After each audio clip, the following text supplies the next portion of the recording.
Hello friends, welcome to my YouTube channel KL study. Friends, इस session में हम जानेंगे कुछ इम्पोर्टेंट फुल फॉर्म जो कि आपकी यूपीएससी से संबंधित हैं और यूपीएससी की कंप्लीट जानकारी आपको इस सेशन में मिलने वाली है।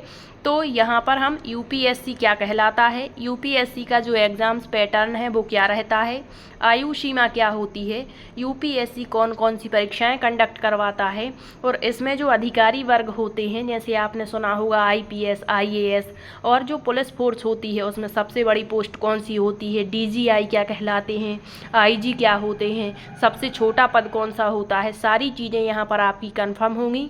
तो आइए एक एक करके सारी चीज़ों को समझते हैं। और यह ना केवल आपके लिए कि आप परीक्षा की तैयारी कर रहे हैं तभी आपको ये जानकारी होनी चाहिए, बल्कि आपको इसका जो है ज्ञान होना ही चाहिए, क्योंकि आपकी जो आगामी पीढ़ी है या आपके जो मतलब इर्द गिर्द आपने परिवेश में देखा होगा, कई बच्चे जो प्राइमरी के हैं, जैसे हम जहाँ पर जाते हैं स्कूल पढ़ाने, वहाँ पर जैसे कुछ बच्चे हैं प्राइमरी के, तो जो थोड़े से बड़े समझदार होते हैं तो उनको भी पता होता है कि आईएएस है, ये आईपीएस है, ठीक है। तो ये चीज़ें आपको दैनिक जीवन के हिसाब से भी जाननी चाहिए, ठीक। तो देखिए, सबसे पहले यूपीएससी होता क्या है। तो सबसे पहले यूपीएससी का जो फुल फॉर्म होता है वो होता है यूनियन पब्लिक सर्विस कमीशन।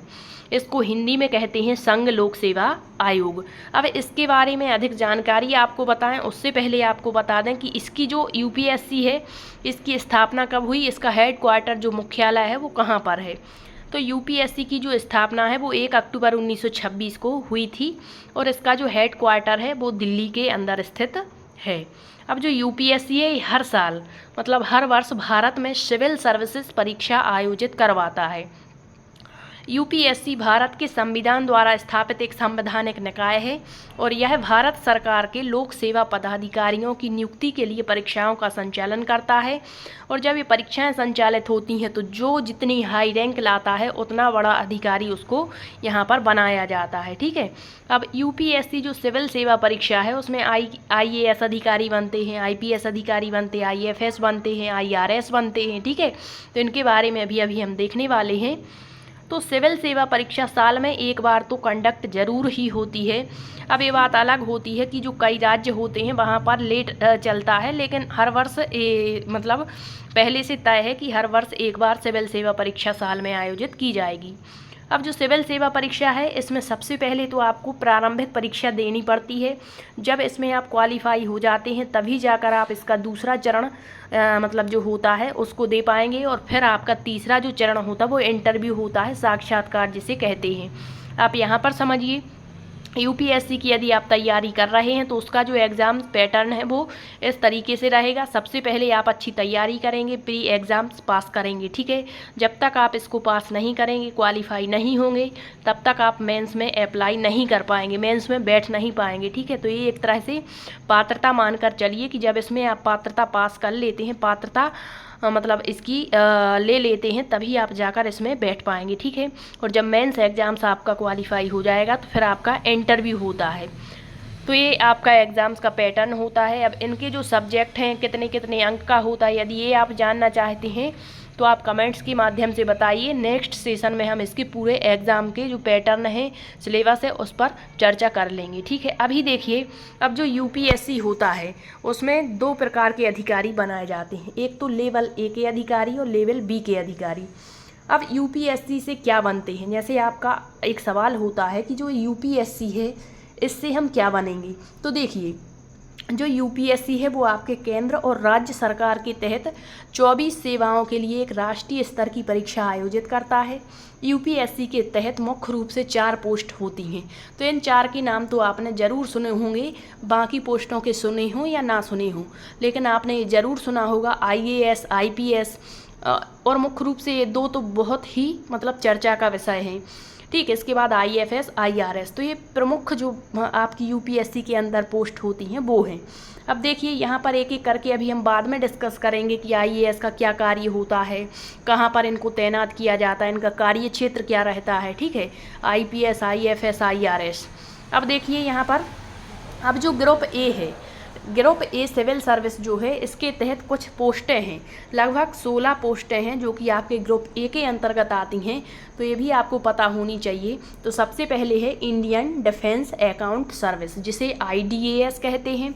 फिर है आपकी IDES, जिसे कहेंगे इंडियन डिफेंस एस्टेट सर्विस। फिर है आपकी IIS, इंडियन इंफॉर्मेशन सर्विस, अर्थात भारतीय सूचना सेवा, ठीक है। फिर है आपकी IFS, जिसे कहते हैं इंडियन ऑर्डिनेंस फैक्ट्रीज सर्विस। फिर है आपकी ICFS, Indian communication finance service. तो यदि आप किसी कंपटीशन एग्जाम्स की तैयारी कर रहे हैं तो कभी कभी डायरेक्ट इनके फुल फॉर्म भी पूछ लिए जाते हैं। फिर है आपकी IPS, इंडियन पोस्टल सर्विस। फिर है आपकी IRAS, जिसे कहते हैं इंडियन रेलवे अकाउंट सर्विस, मतलब जो रेलवे है उसका लेखा जोखा करता है, ठीक है। नेक्स्ट है IRPS, Indian railway personal service. फिर है IRTS, Indian railway traffic service. फिर है IRS, इंडियन रेवेन्यू सर्विस। फिर है ITS, इंडियन ट्रेड सर्विस। फिर है RPF, रेलवे प्रोटेक्शन फोर्स। फिर है आपकी IFS, Indian foreign service. Next है IAAS, Indian audit and account service. फिर है आपकी ICAS, Indian civil account service. और फिर है ICLS, जिसे कहते हैं इंडियन कारपोरेट लॉ सर्विस। तो ये जो लेवल ए होता है उसके तहत इतनी ये पोस्टें जो होती हैं ये कंडक्ट परीक्षाएं करवाता है UPSC। फिर है ग्रुप बी, इसके अंतर्गत कुछ देखिए आप, सिविल सर्विस जो है arm forces headquarters civil service. फिर है आपकी पांडिचेरी सिविल सर्विस। फिर है पांडिचेरी पुलिस सर्विस। फिर है दानेक्स और दानेप्स, ठीक है। तो ये आपके ग्रुप बी के अंतर्गत आती हैं। अब हम UPSC के लिए आयु सीमा देख लेते हैं कि कितनी आयु सीमा इसकी होती है, किस वर्ग के अभ्यर्थियों को यहाँ पर छूट मिलती है। तो जो UPSC का एग्ज़ाम है साल में एक बार तो होता ही है।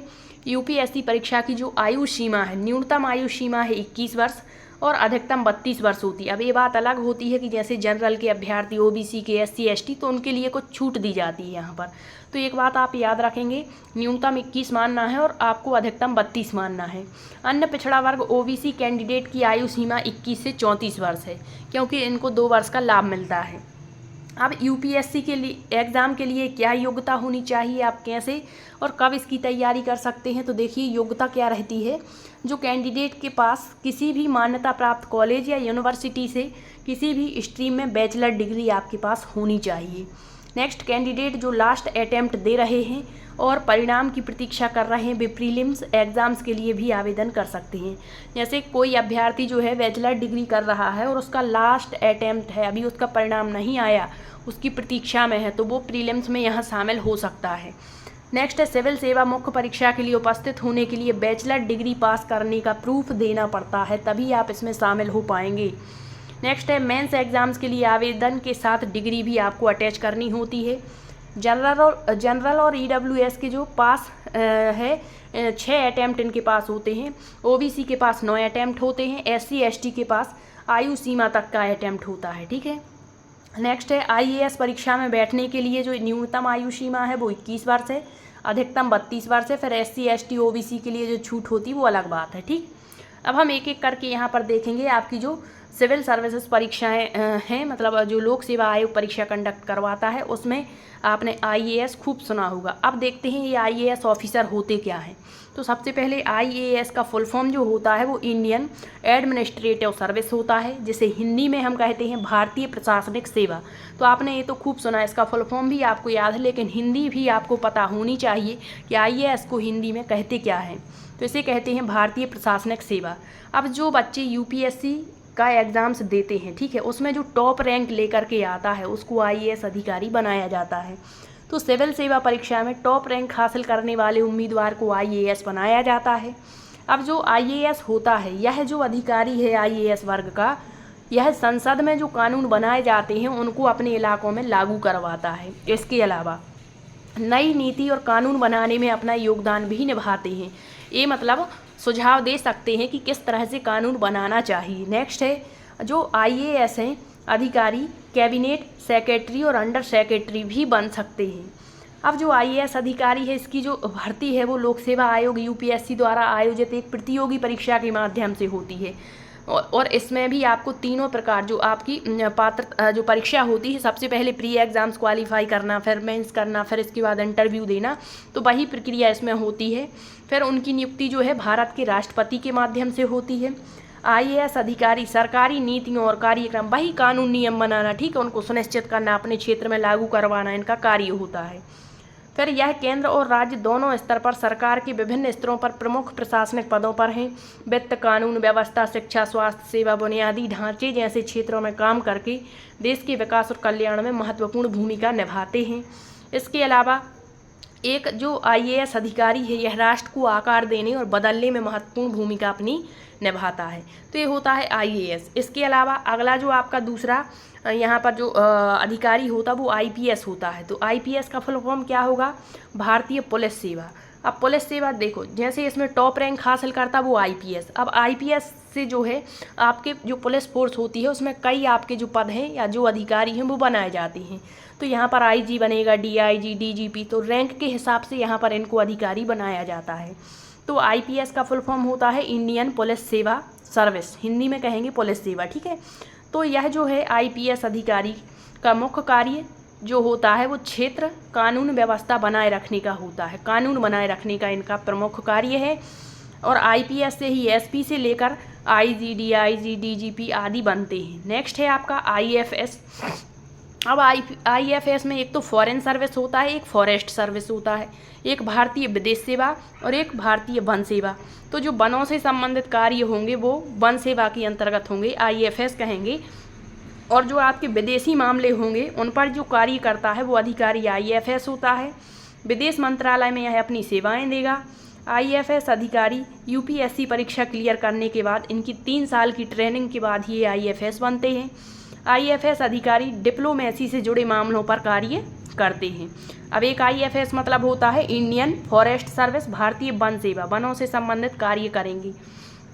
नेक्स्ट है आपका भारतीय राजस्व सेवा जिसे IRS कहते हैं, इंडियन रिवेन्यू सर्विस। इनके फुल फॉर्म भी आप याद रखिए, इंग्लिश में भी और हिंदी में भी, ठीक है।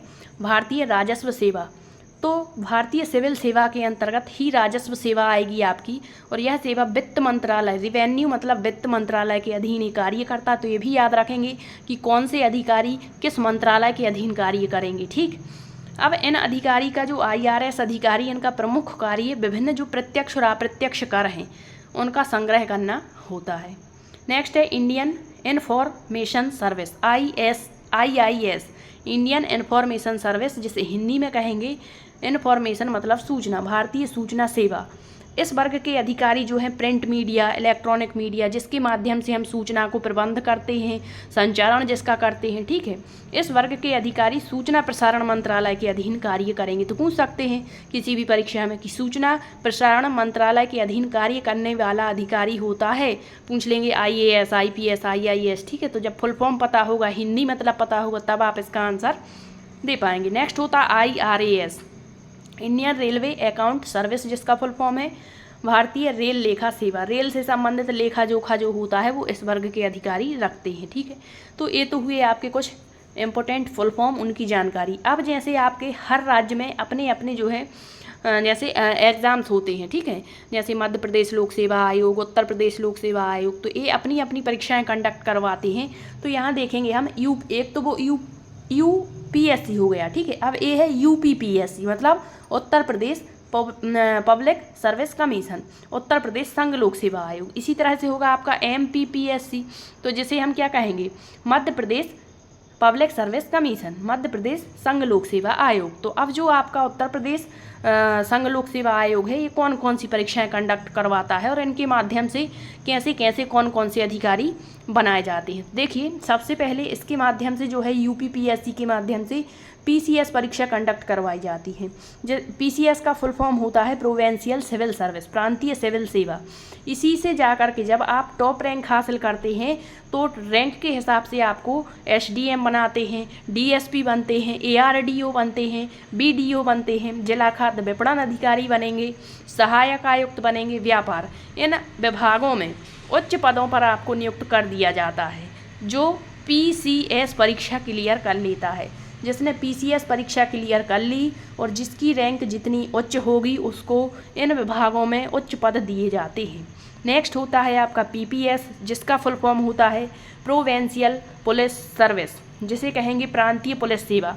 तो जो पुलिस में पद होते हैं, ठीक है, पुलिस में मतलब पीपीएस परीक्षा क्लियर यदि आपने कर ली है तो पुलिस विभाग में जितने भी पद होते हैं, यदि आपकी बहुत अच्छी रैंक है तो आपको पुलिस विभाग का बहुत बड़ा पद दिया जाएगा। ठीक है, तो रैंक पर डिपेंड करता है, लेकिन उसके पहले आपको ये परीक्षा क्लियर भी करनी ज़रूरी होती है। ठीक है, अब जो आपके पीपीएस अधिकारी हैं इनको सर्कल, जोनल, जिला और राज्य स्तर पर तैनात किया जाता है। नेक्स्ट है पीएफएस, प्रांतीय वन सेवा, मतलब प्रांत के अंतर्गत जो वन आएगा उससे संबंधित इनको कार्य क्षेत्र दिया जाता है। अब ये तो हो गया आपका यूपीपीएससी द्वारा कंडक्ट होने वाली परीक्षाएं। अब देखेंगे कुछ पुलिस ऑफिसर के फुल फॉर्म, और यहाँ पर आप देख पा रहे हैं जो हमने ये लिए हैं क्रम से ही लिए हैं। सबसे पहले आपके पुलिस विभाग का सबसे बड़ा अधिकारी जो होता है डीजीपी है, फिर डीजीपी से कुछ छोटा रहेगा जो एडीजी कहलाएगा, फिर एडीजी से छोटा होगा जो आपका आईजी कहलाएगा, आईजी से छोटा पद होगा वो डीआईजी कहलाएगा, डीआईजी से छोटा आपका एसएसपी कहलाएगा, एसएसपी से छोटा एसपी होगा, एसपी से छोटा एएसपी, एएसपी से छोटा एसीपी, एसीपी से छोटा होगा आपका डीएसपी, डीएसपी से छोटा इंस्पेक्टर, इंस्पेक्टर से छोटा assistant sub inspector, assistant sub inspector से छोटा हेड कांस्टेबल, हेड कांस्टेबल से छोटा कांस्टेबल। तो सबसे छोटा जो पुलिस विभाग का पद होता है वो कांस्टेबल कहलाता है। तो इससे पहले आपको सारी जानकारी होनी चाहिए कि डीएसपी का फुल फॉर्म क्या होता है, इसका कार्य क्षेत्र क्या होता है, एसीपी क्या कहलाता है, आपने खूब सुना होगा एसीपी। ठीक है, डीसीपी। तो देखिए सबसे पहले देखेंगे हम डीजीपी। डीजीपी और एक कब बनाए जाएंगे, जब आपने यहाँ पर आपने अभी देखा जो आपके पीपीएस यानी प्रोविंशियल पुलिस सर्विस, ये परीक्षा जब क्लियर कर लेगा तो रैंक के हिसाब से उनको फिर क्या बनाया जाएगा पुलिस विभाग में, आपके जब रैंक अच्छी होगी, ठीक है, फर्स्ट रैंक लेकर के आएगा तो डीजीपी बनाया जाएगा। ठीक है, उससे कुछ कम रैंक होगी तो एडीजी बनाया जाएगा, और कम रैंक होगी आईजी बनाया जाएगा। तो इस तरह से, तो इस मतलब ये अधिकारी बनने से पहले पुलिस विभाग के आपको क्या करना होगा, पीपीएस परीक्षा क्लियर करनी होगी। ठीक है, इसी तरीके से एसडीएम डीएसपी बनने के लिए आपको पीसीएस परीक्षा क्लियर करनी होगी। ठीक है, प्रांतीय वन सेवा जब आप परीक्षा क्लियर कर लेंगे तो इससे संबंधित जो विभाग होंगे उसमें आपको पद दिए जाएंगे। तो देखिए डीजीपी का फुल फॉर्म सबसे पहले डायरेक्ट जनरल ऑफ पुलिस, जिसे हिंदी में कहेंगे पुलिस महानिदेशक, और ये पुलिस विभाग का सबसे बड़ा अधिकारी होता है, ये आपको याद रखना है। तो पूछे कभी भी कि पुलिस विभाग का सबसे बड़ा अधिकारी कौन है तो आपको बता देना है डीजीपी है। डीजीपी का full form director general of police, Hindi मतलब पुलिस महानिदेशक। इनकी जो वर्दी होती है उन पर 3 स्टार लगे होते हैं। कितने? 3 स्टार लगे होते हैं। और राज्य में जो डीजीपी है इसको कैबिनेट मंत्री के बराबर दर्जा प्राप्त होता है। दूसरा आपका जो पद होता है पुलिस विभाग का वो एडीजी होता है।